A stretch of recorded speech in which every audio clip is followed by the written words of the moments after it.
Hello, I am Kurt Brown, alias Sam Rambone, former investigative journalist in financial and medical crimes inside the federal and state and city governments of the United States.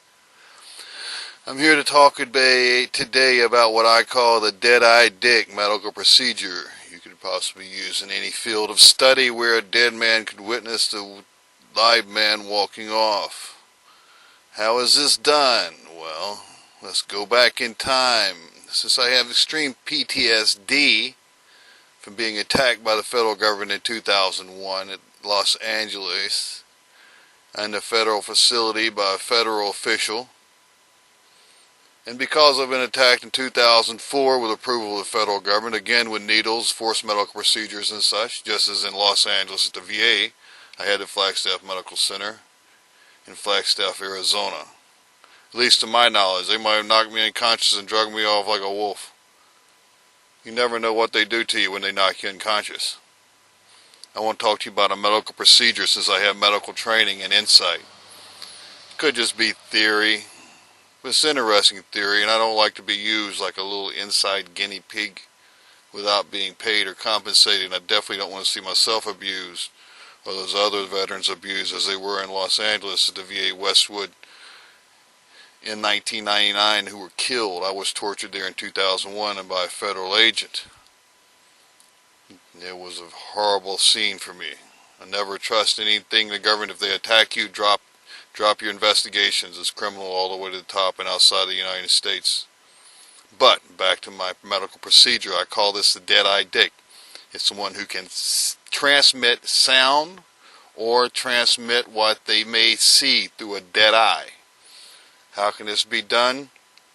An overriding central nervous system, possibly genetically engineered as an implant with assistance and amplification by inert materials or perhaps metallic materials such as alloys, such as those used in teeth, which is where I will begin with this. Long ago in 1980s at the Long Beach, I had a tooth pulled. It didn't need to be pulled.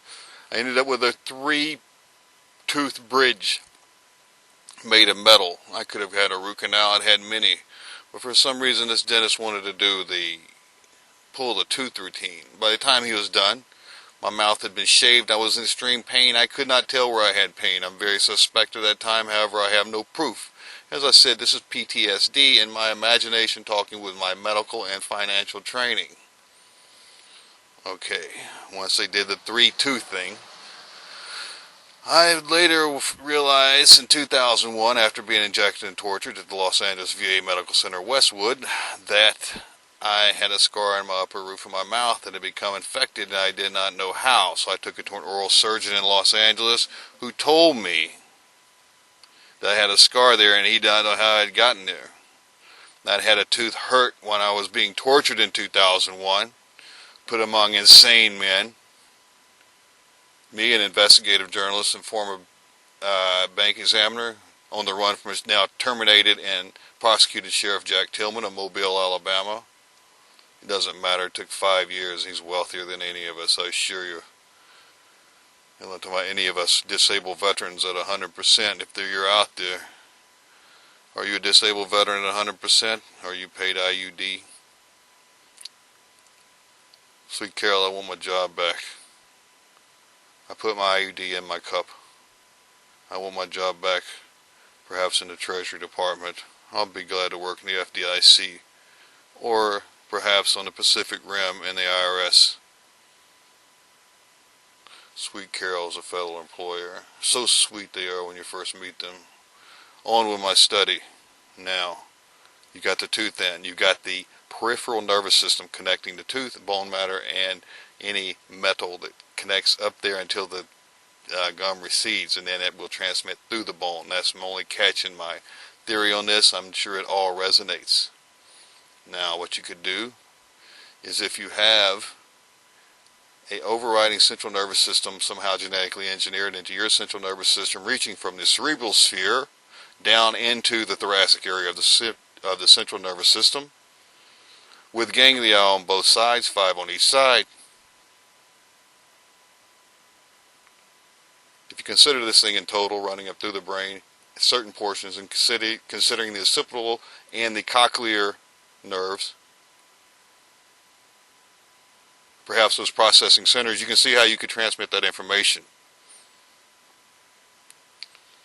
I had something strange happen to me in Oklahoma in 2004. A bomb or something almost hit me. After all, it was damn near my birthday. Yikes, baby, what was that in Brahman, Oklahoma? Driving through town. I hope they aren't screwing with my head, eh, mate? I looked for witnesses. They had an explosion of a meteorite in Ames, Oklahoma, millions of years ago, but this thing in Brahman was on December 8, 2004, December 7, 2004. I'm not sure, right around midnight. I travel fast, I travel hard, sweet girl. I want my $9.1 million for having survived, or I want my job back at the FDIC. I'm not playing, I'm not kidding. You're terminated, honey, if I don't get my job. Tell Arnold Schwarzenegger to quit allowing people to be forcibly ejected in his neighborhood. I wouldn't allow it if I was governor. Governor Kurt Brown, the St. Rambone, founder of the website Mobile Audit Club, and formerly a patient at the Long Beach Naval Center by one of the quickest speaking physicians you ever met in your life.